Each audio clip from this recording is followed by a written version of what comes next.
Ladies and gentlemen, welcome to the main event. Are you ready to pop your cork? In the left corner at 6'4", 242 pounds, with a record of 45-0, the undisputed. Hey, Michael.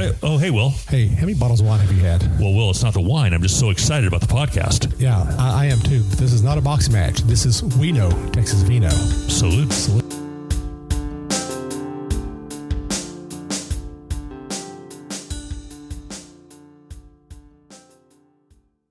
Okay. All right. Okay, 3, 2, 1. Welcome back, everybody, to We Know Texas Vino. This is another exciting episode here we got, and I'm your host, Will. Today we're actually coming from a great small little winery in Azle, Texas called Casual Fridays. And we actually have Robbie Hyde here. Is that correct? Is that how I pronounce your last name? That's correct, Robbie. Mm-hmm. Okay. Well, thank you for coming on our show today. Absolutely. And, we're really excited. Addie actually suggested you come out here, and I honestly did not know you were out here. And so I love finding these little small mom and pop little wineries because we want to promote them. We want to get your name out there. We want more people to come out here and visit y'all. So first of all, before we get really deep into this, what am I drinking right now, Robbie? Yeah, that is a glass of Chianti. Of course, a Chianti has to be at least 70% Sangiovese, but this is a rather unique Chianti in the fact that it has 15% of a white grape, Mavazia Bianca. Okay. It's another Italian grape, and it also has 10% of Dolcetto, an Italian red grape. But the Italians have not blended a white wine with their Chianti in over 100 years. Okay. And we actually got the recipe from a baron of Tuscany who declared that a true Chianti must have 15% of the Mavazia Bianca grape. So it's interesting. That's good to know. It's a unique blend, and we have that in Central Market and HEB, and we won a gold medal with it for best midweight wine with the Cross Timbers wine competition. Nice. Well, as I told you before the show, this is the first time I've drinking Chianti before, and I really actually love this. I'm going to have to add this into my collection of arsenals of wine in my house. Okay, great. So before we get started, I want to let everybody know that y'all can find us out there at WeKnowTexasVino.wine and .com now. You also find us on Facebook at We Know Texas Vino. And you can find us on any podcasting platform out there. And make sure you go out there and hit that subscribe button and give us a 5-star rating. We love hearing from y'all about what y'all love about our show and stuff. I do apologize that we've missed the last 2 weeks. I've been traveling and been sick, and now I'm feeling better. And we're going to kick this in the rear. We're going in high gear now. So, if you have any topics you want us to cover, let us know. You got any wineries you want us to hit? Let us know, and we'll definitely get onto that. So, you're actually listening to episode 63 of We Know Texas Vino. We're at a beautiful place called Casual Fridays in Azle, Texas, and it's an honor to have Robbie sitting here talking with us. So, again, welcome, Robbie. Thank you so much. Honor to be on the program. Well, I appreciate it. So, one of my favorite questions to ask is what made you decide you want to become a winemaker or even have a winery? Yeah. Well, how I actually got interested in making wine was when I moved to Parker County. Okay. And I moved into a Tuscany-style home on top of a hill. And it's kind of... maybe not the most romantic part of getting into the wine industry, but I thought, a vineyard would look really cool at the front, going down the hill at the front of my house. And I had some friends that had some vineyards and that were in the business.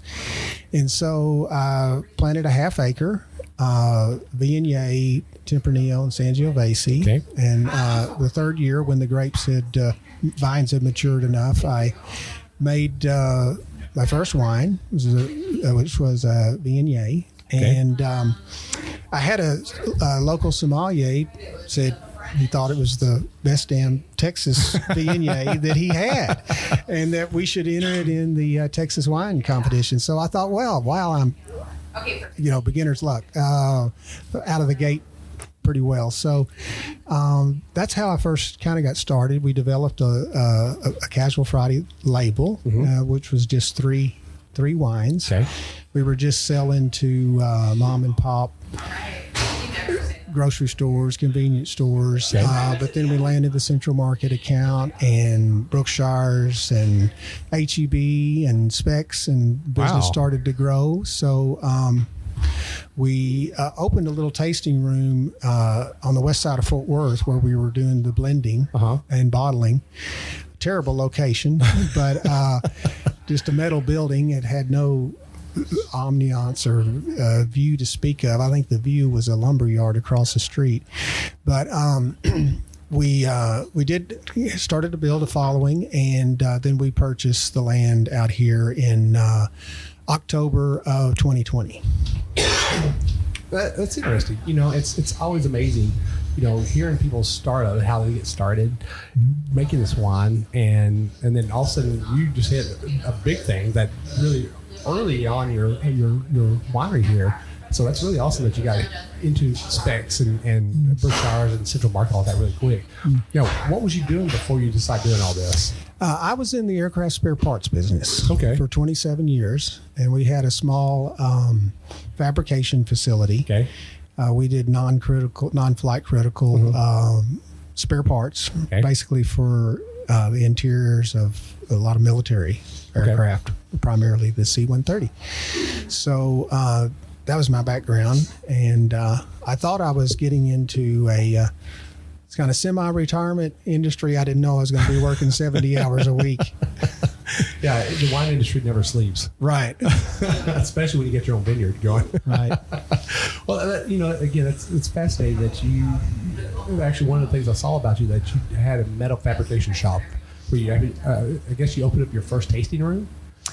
Yeah, that's actually where we had the first tasting room. When we converted, we sold. I sold the business, sold the equipment. I didn't sell the building, and we did have a very nice office space that we were able to turn into a tasting room. But like I said, it was it was just a metal building in a kind of industrial / residential area.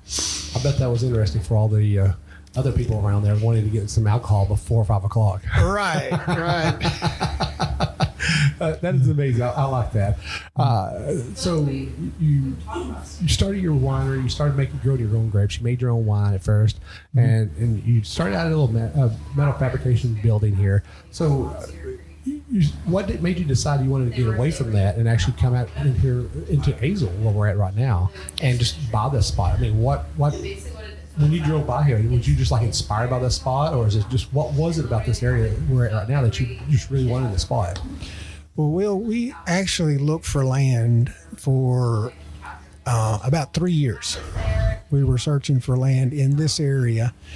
I live close, so that was one positive point. I live about 5 minutes from the winery, but this area is growing so much, and we felt like it was ideal for a winery because you get the feel of being in the country here, yet we're only 23 minutes from downtown Fort Worth. Right. So we felt like we could draw from the Fort Worth customer base, and the surrounding neighborhood. We have a lot of locals that come in, and so nice. This location was just perfect for us. And yeah, I know coming in was a really nice drive. I guess I took the back way in because I didn't come up this main road right here. A lot of nice houses back there, and it was just a really nice drive coming in here. It makes me want to jump on my motorcycle and come back out here now. Yeah. So you got your vineyard going and you got your tasting room going. What you said you got wines from different winemakers being made. Since you said you don't make your own wine, correct? Well, we do make a few of our wines. As a matter of fact, the Sangiovese that's in the Chianti that you're drinking right now, we made in the Black Spanish. Okay. But our business model is that we're still very much involved in the winemaking process, though we're actually not physically making the wines, but because we purchase grapes from some of the large vineyards, especially up in we get about 2/3 from the High Plains region, Right. and we get about a third from Hill Country region, and then we get about 10% from our own 2 small vineyards. But we purchase the grapes, and then we have the winemakers, and we have some of the top winemakers in the state make the wines, and then we have the bulk wine sent here, and then we blend the wines together. We feel like we've done a very good job with our blends. We've won 6 gold medals with our blends. So nice. And we've had a lot of fun, with the bench test, and those are always the fun part. That's always the fun part. Right. And we do our own bottling, our own labeling on site. Nice. We age them here at the tanks here. Use oak stays. Okay. We still very much involved in the winemaking process. My philosophy was, a lot of people think they can make wine, but it really takes years of experience to make really good wine. Oh yeah. And so that's a reason we went to some of the Texas. Some of the best Texas winemakers that we could find. Well, I read an article from a gentleman who was asked, how long have you been making wine? And the gentleman said about 42 years. And they're like, well, how many times was that? And he goes, well, it's 42 times I've actually got to make wine, because you only get to do it once a year. Yeah. You only get once to do it, and if you mess up, you got to wait a whole year to do it again. Right. So yeah, I definitely understand that. I mean, making wine in today's society, it's you could buy pre-crushed, already flash frozen fruit, but that's not fun. That's not fresh, No. But it's amazing that you're getting grapes from all over, because you get different taste of Texas terroir when you do that. Right.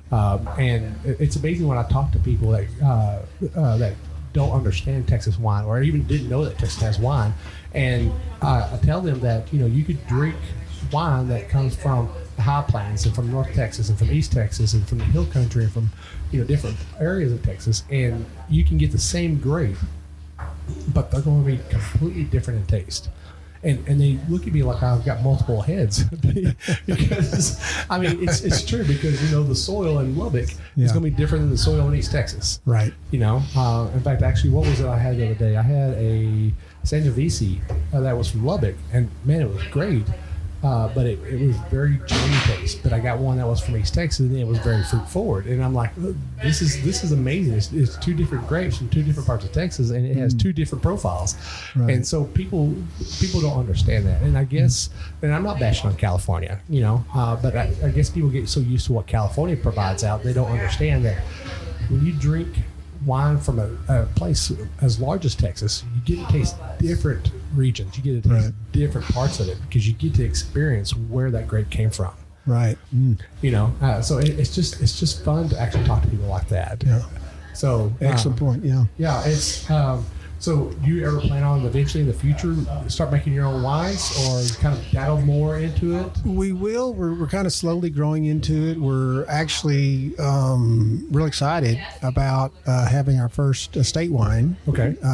It's going to be a blend, all from the grapes, of course. As estate wine has to have the grapes and everything bottled, labeled on site. Right. But it's going to be a blend of Grenache, Dolcetto, and an American-French hybrid called Lamanto. Oh, I have not heard of that one. Yeah. So explain that one a little bit, because anytime I like to hear new grapes, I want to know a little bit more about that. So Lamanto. Okay, Yeah. So explain that grape a little bit. Yeah, it was developed by T.V. Munston. Okay. He, of course, people listen to your podcast probably are familiar with that name. He made several hundred different varietals, and it's resistant to the grassy winged sharpshooter, to the Pearson's disease, and it makes a beautiful color, purple colored wine. Okay. It's full bodied. Fruit forward, usually, depending on the winemaker how they make it, but it's a French American hybrid, which we thought we would have better success growing. We've struggled with the growing, but we're we're still plugging away. Are you struggling because of the heat and rain that we've had lately, or it's the rain? It's the rain? People come in, customers come in and say, "Oh, isn't it great? All this rain you're having is great for your vines." And we're saying, "No, no. We want to water through the drip system. We don't want it to rain." We've just had a whole lot of moisture and high humidity, and it's just. I was just telling Neil earlier that I was spraying every 2 weeks, and we're going to have to change and do it every week. Yeah, it's and so that's what actually lead on to a little fungus going on out there. So because all the rain and stuff. So I'm about to start spraying for that. And man, it's how can I say this? It's fun, but not fun when you have to go out there and check your vineyards to make sure everything's fine on it. Because you're out there and you sit and you look at the big thing and you're like, man, this is so beautiful. I did all this. And then you go out there and you're like, oh, man, you mean you got fungus coming on? Come on. Now you got to spray something on it to get rid of that fungus. Yeah, I really enjoy being in the vineyard. So it's almost therapeutic doing the work. I agree with you on that one. Yeah. But it's sad and frustrating when you see that you've lost a certain percentage of your grapes due to fungus. So. Yep.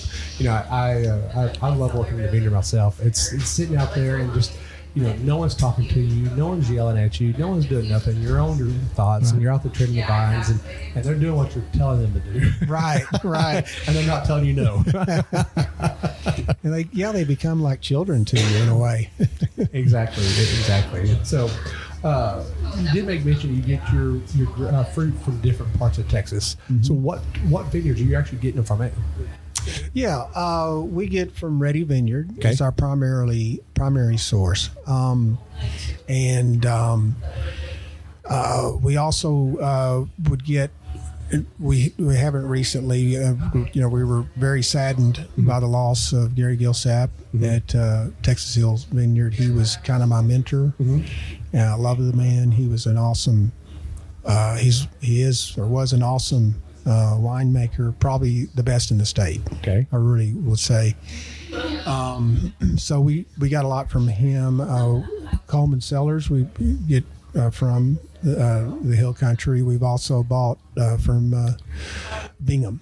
Okay, in the High Plains. Oh yeah, Betty and Cliff are amazing people. Yeah, I love sitting down and talk to them. I mean, every time I sit down and talk to them, it's not a 5-minute conversation with them. Yeah.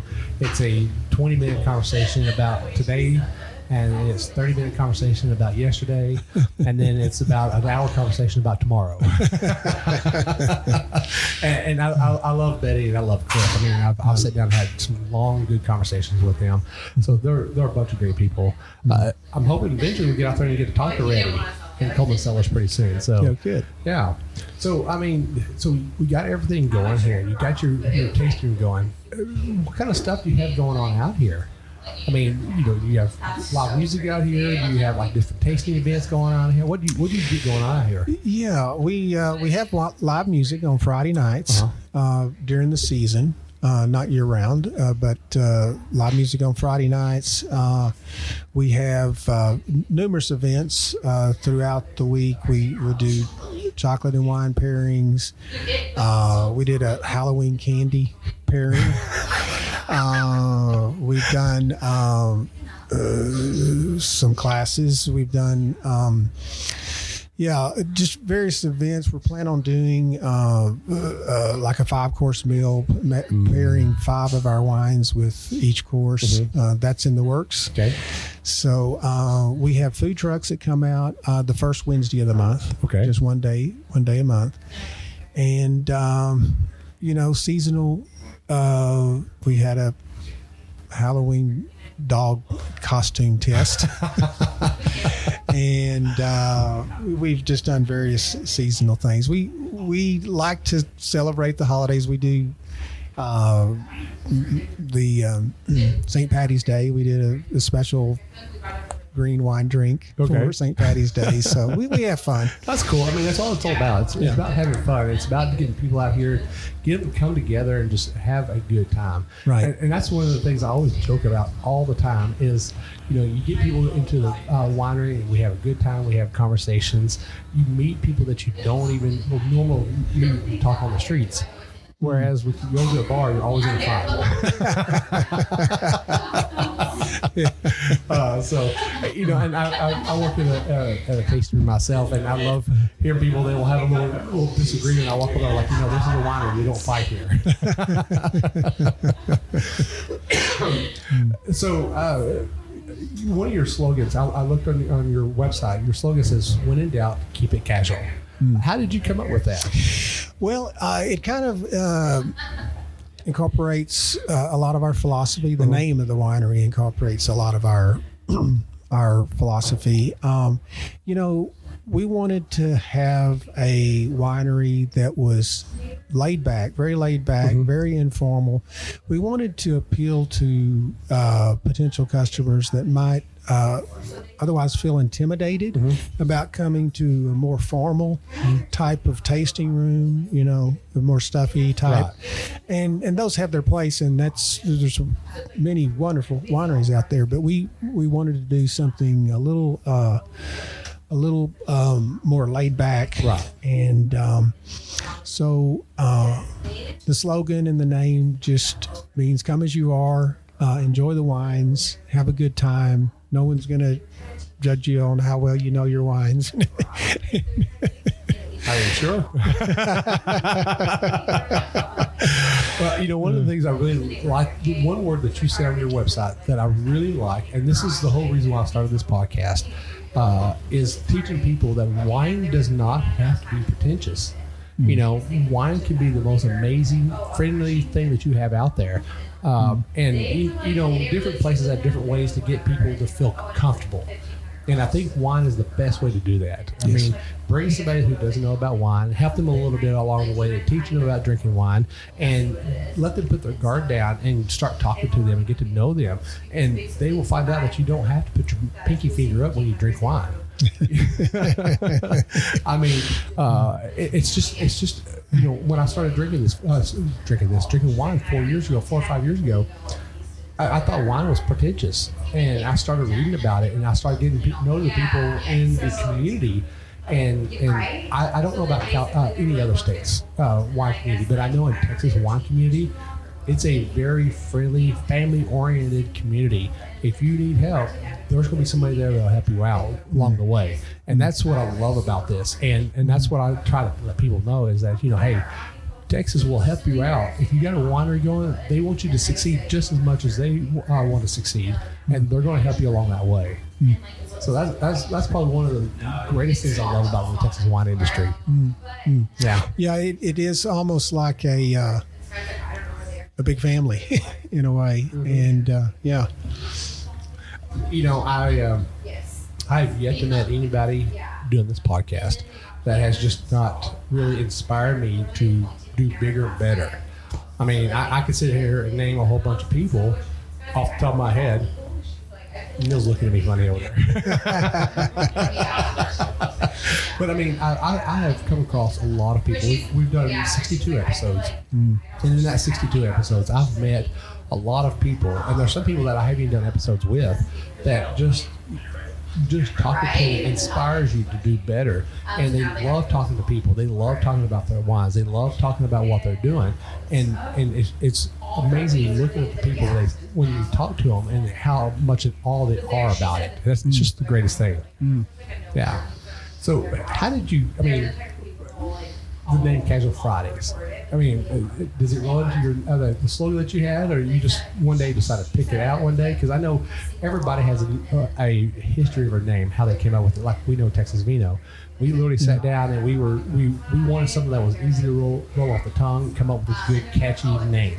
Yeah. How did you decide to land on Casual Fridays? Well, we round tabled it and brought up different names, and again, relating to the philosophy of what we were wanting to do and who we were wanting to appeal to. We said, oh yeah, casual obviously means casual, so let's we came up with casual. The only downside to our name is that some people will come in and say, I thought you were only open on Fridays. That's funny. Yeah, I mean, I can see how they think that. Yeah. You know, but so how many days a week are you open? Well, we are just open 2 days a week. Okay. We are open Friday from 2 to 10 p.m. Okay. and Saturday 1 to 9 p.m. 1 to 9. Okay, that's awesome. Yeah. You know, and so you have a lot of music on both nights or just one No, night? just Friday nights. Just Friday nights. Just Friday nights, yeah. Awesome. You know, so talking about how you got into this and your wines that you've got out there, what are some of your favorite wines that you have right now on your list? What are some wines that you had in the past that you want to bring back? You know, what kind of awards have you won so far? Yeah. Well, our premier wine is a Bordeaux blend. Okay.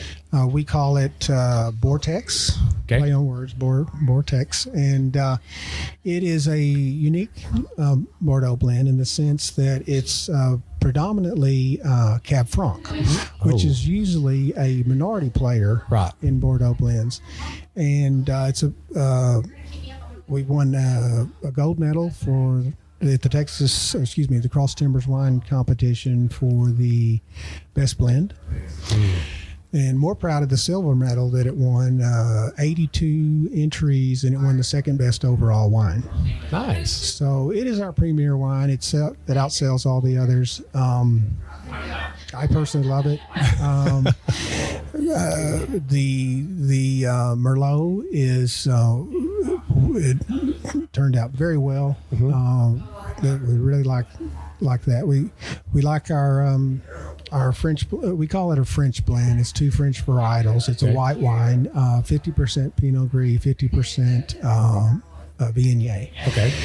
And it's a very popular wine for us. Very crisp, light, refreshing, great summer wine, good pool wine. We have that in Central Market and HEB and Brookshires. Okay. Currently. Nice. So is there any wines that you've had in the past that you want to bring back eventually, or is it kind of like a one-shotter that you, like we did this and it was a happy accident and we could never do this again? Yeah, we do. We do have 2. We had a Tempranillo that was very popular. And we had trouble purchasing the grapes. Okay. And so we had a lot of people say, what happened to your Tempranillo? And, but of course, as you know, every year it can be different, you know, depending on the amount of rain, the amount of days of sunshine. So, what was the 2001 Tempranillo may be very different from the 2022 Tempranillo. So, but Tempranillo is of course a Spanish varietal that very popular in Texas. People say it's easy to grow, but now I'm talking to a lot of winery vineyard owners, and they're not agreeing with that. So, yeah, I'm hearing a lot of mixed reviews about the Tempranillo now. Yeah, it was supposed to be easy to grow because the climate is similar. Our climate in Texas is similar to the climate in Spain, but it hasn't been an easy grape to grow. But you'll find it in most wineries in Texas. Yep. But we will be bringing that back if we can get the grapes. Yeah. And also, one of my other favorites that we're going to bring back is the Malbec. Oh, okay. Yeah, we had I was very surprised. Okay. Great steak wine. It was, it's also a good cigar wine too. Yes. High in tannins, and we had a lot of people that really liked the Malbec. So we're going to bring back the Malbec and the Tempranillo coming soon. Nice. The last Malbec I had, I was sitting on the back porch with my stepdad, and I opened it. He's never had a Malbec before, and we poured a glass of it, lit a cigar, and we're just sitting on the back porch smoking our cigar, drinking my Malbec. I'm really enjoying the night. We're having a good conversation and stuff. And I reached over and grabbed the bottle to pour me another glass, and the bottle was empty. And I looked at him, and he goes, "There must be a hole in it." So I have to go back down to Fredericksburg to get that bottle because that was specifically from a winery down there, and it was I've had Malbecs at other places, but that one kind of disappeared quickly. Yeah. So I've always been on a hunt for another really, really good cigar Malbec. And that was the only place I could find one so far. I mean, I've had some good Malbecs, don't get me wrong. I've had some really good Malbecs, but that was a good cigar Malbec. Yeah. Yeah, you opened it up, it smelled just like chocolate. Right. And it had a great finish with that cigar. Man. Making me want a glass. I'm about to cry now. Oh yeah, so that's awesome. I love hearing stories like that. That you've had some wines in the past that you want to bring back. But yes, you're right. You could take 2 different growing seasons and get the grapes from both of those seasons, and they're 2 totally different profiles, and you can never get the same profile. Right. And I think that's one of the things I love about winemaking, because you can try as you want to try to replicate the same wine every year, and you just can't do it. Now, my curiosity is how they do it in California is what I want to know, but I don't want California my Texas wine. I want my Texas wine the way it is. But it is interesting trying to replicate and get the wine to taste the exact same thing every year. And I guess that's one of the best things about Texas, because we just don't want to do that. We want to keep it its own profile, keep it simple. Right. Yeah. So what do you want to talk about? I mean, what do you want to let our listeners know? Because, when I put this out there, they're going to get to know you. We want them to know about you. We want them to know about who you are and what you're all about, and your love and passion about this wine industry. So is there anything you want to let our listeners know? Yeah, we would just love for people to come out, visit us, give us a try. It's an experience to come out here. We have people tell us all the time, we love the vibe. We love the vibe. We love sitting out. We love looking out over the vineyard. We like, and we have quite a feel of being, in the country, though we're not that far out. So we'd love for people to come out and visit us. We have a couple of Saturday specials now. We have our half price flights on Saturdays. Okay. So nice. And then a pizza salad, glass of wine special on Saturday. So Fridays are a lot of fun with the live music, but Saturday's even better. Saturday can be better. That is awesome. Robbie, I really appreciate you allowing us to come out here. Like I told you on the phone, we advocate Texas wineries. We want to get your name out there so people can find you, because we want people to come out and enjoy your wine and get to know you and understand that, again, like we just said, Texas wine is not pretentious. It can be fun. And come out and meet different people that you would never meet normally in your everyday life. And on top of all that, come out and relax and be casual. Right. Well, Will, thank you so much for having me, and I'm honored and excited about what you're doing. Well, I appreciate it. And this is something that's been going on for 2 years, and we really enjoy doing this. And so, again, I appreciate you allowing us out here. So what we're going to do, we're going to wrap up this first part of this segment here. And we're going to be back in just a moment. We're going to have a quick education, and we got a really great topic, especially with what's going on right now with the weather. So we'll be right back.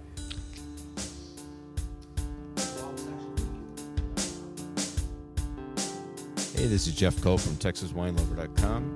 We're here with Will, Michael, and Jen from We Know Texas Vino.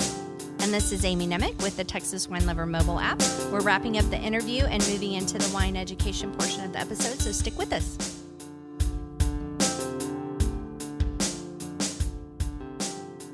Welcome back, everybody, to We Know Texas Vino. This is probably one of my favorite parts about this podcast is actually doing our education. But one thing we forgot to talk about, Robbie, and I was actually just reminded about this, it was the llama logo. I was informed that I need to ask you about that. So tell us about it. Yes, well, it's been a popular logo for us. It was developed by a graphic artist down in Austin, and we actually had 3 logos on each one of the bottles, because she did a wonderful design, kind of a thinker's label. It has very, like the llama one has number of sheep on it. It looks kind of like they're working, and then you have the casual llama in sunglasses and smoking a pipe, and We did another one that had a penguin in the French white wine. It had a penguin with a Hawaiian shirt on. And then we had the rosé is a girl in an inner tube. You can see on the back where she lost her top. But yeah, we had fun with those labels, and she did a great job. But the llama kind of emerged as the main logo, so we put it on our sign out front and our advertising, and we actually named our little event barn the Llama Barn, which seats about 65 folks. But yeah, we have people come in and they say, "Can we go see the llamas?" That is funny. Yeah, you always got to have that one thing that because a lot of people shop by labels, right? If you got that one label that just sticks out, hey, there you go. Right. That's awesome. So, all right. So, to our education. Now, I discussed this, pregame, about our education. So we want to talk about how important or not important watering grapevines are. And actually, we've actually been getting a lot of rain here lately in the North Texas. So to our listeners, explain to our listeners how important or not important it is that we keep our vines watered or not watered. Oh, it's crucial.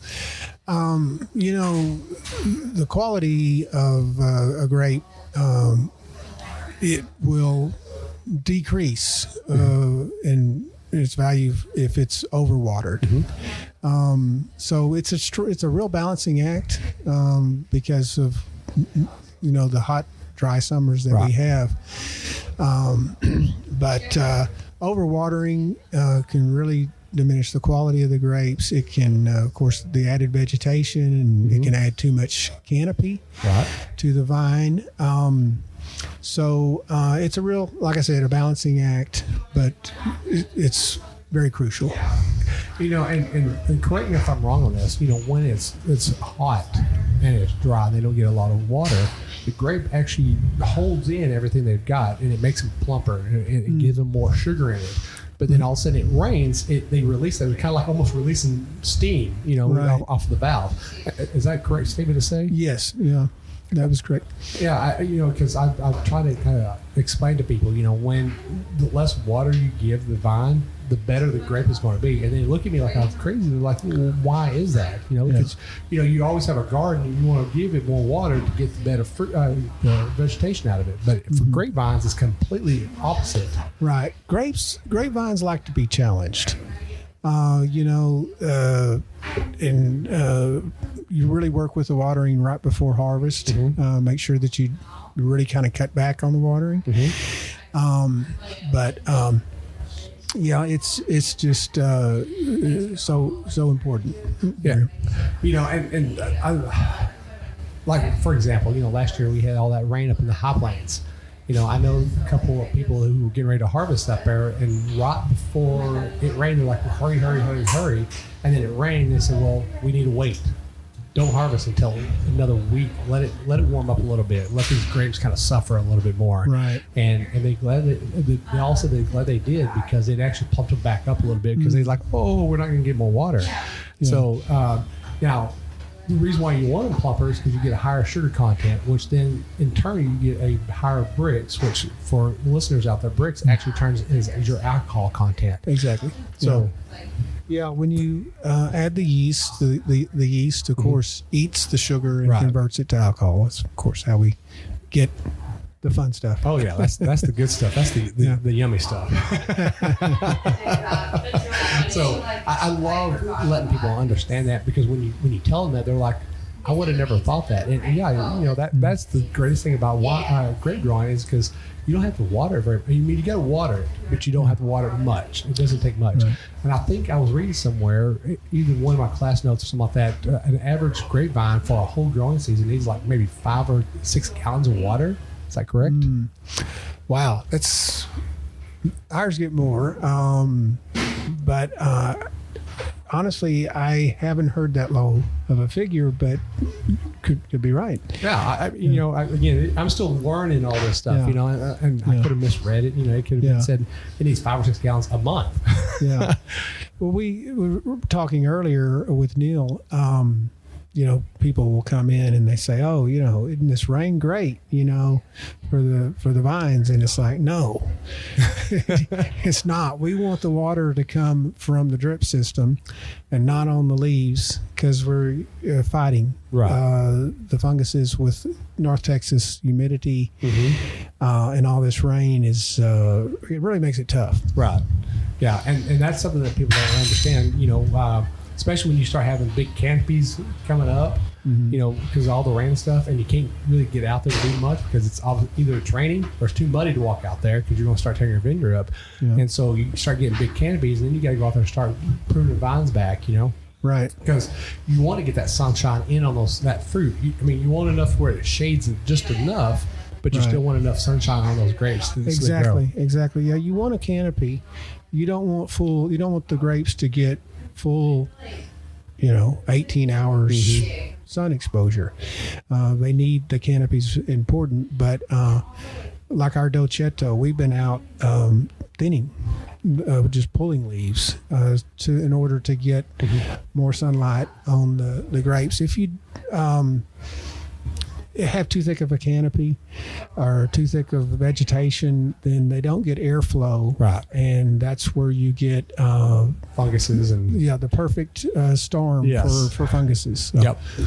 Yeah, it's I can't say this enough. I love letting people understand this because some people just realize that sometimes crazy as it is, some people just think wine just magically just shows up in a glass, Right.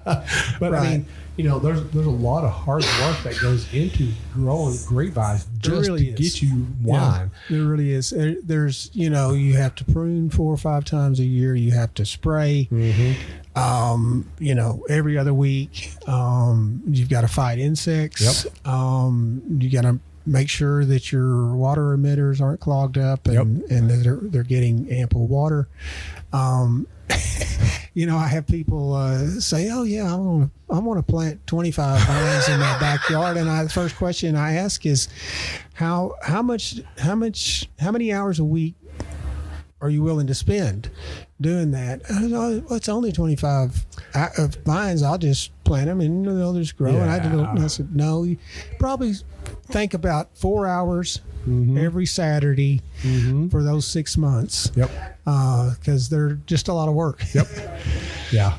I planted 12 in my backyard just for a learning experience, and man, all 12 of those, man, they were just going crazy. I was having to go out there and clip clusters off because it was my first year on them. So I was clipping clusters, and then I got this great little white Pyrenees puppy. I let her out in the backyard to play. Didn't think she was going to actually mess with them and stuff. And I go out there one day and I look, she's awfully quiet. And I looked out there and she had a vine in her mouth. Oh no! Oh no! I didn't know if I wanted to kill her or throw her to the curb. So out of my 12 vines that I've got 2 that survived. Oh, sorry to hear that. You know what? It's a learning process. And I learned by just doing it. I'm a hands-on method learner. Well, we can't get our Pyrenees together because my Pyrenees stays in the vineyard all the time because it's fenced in. Well, maybe and she guards it. And maybe Mike can learn something. Maybe. We got who is it up there in Austin? He's got Aubrey. Richard Aubrey. He's got several great Pyrenees, and I've threatened him to drop mine off up there too many times. So, Robbie, again, I really appreciate you allowing us to come out here and do an episode with you and getting to chat with you. It's been a real pleasure. And by the way, before we go any further, what am I drinking now? Yeah, that is our Merlot, and it's actually one of my favorites. I vacillate back and forth between the Vortex and the Merlot. It's very smooth, nice aftertaste. It's just one of my favorites. So I will have to say I've drank several Merlots and I've liked them. I really like the Merlot. I love the finish on it. It's not like heavy dry in my mouth. The finish is just I hate to say a crisp finish for a red, but I mean it's almost like a crisp finish. So I really do enjoy your Merlot. Thank you very much. Yeah, you're welcome. So we always close with some remarks and observation, and it's always great to see someone that decides they want to change what they're doing in life and go on a different path, and it's really an honor to sit here and watch you tell your story about how you decided just you didn't want to fabricate airplane parts no more, and you want to do a winery, and I think all the winemakers that we've talked to so far all have the same thing. They're tired of what they're doing and they want to do something else and change, and they love what they do when they do it, and I love what you're doing here. So kudos for what you've done and what you've accomplished so far, and blessings to everything that's coming in the future. Thank you so much, Will. So real quick, we're going to do our sponsor. So we want to thank Texas Wine Club for being one of our sponsors, and also the Texas Wine Lover app.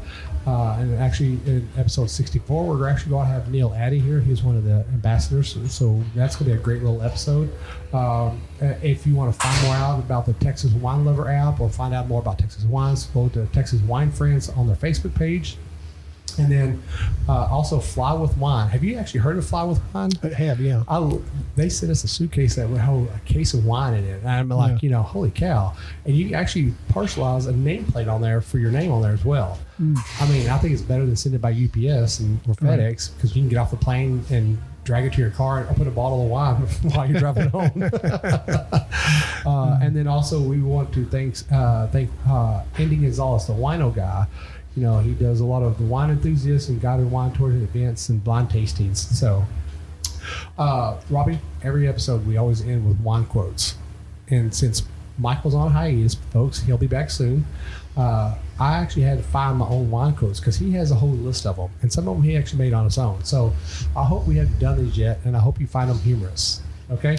So our first one is, wine is like duct tape. It fixes everything. Great. And this one actually, it kind of goes out to me, because I'm single right now, and I'm trying to figure out this whole new world. But between drinking my first whole bottle of wine and my first kiss, my only regret is the latter. Well, folks, this is Will out here at Casual Fridays in Azle with Robbie Hyde. I need to come out and check him out. And this is We Know Texas Vino. Cheers.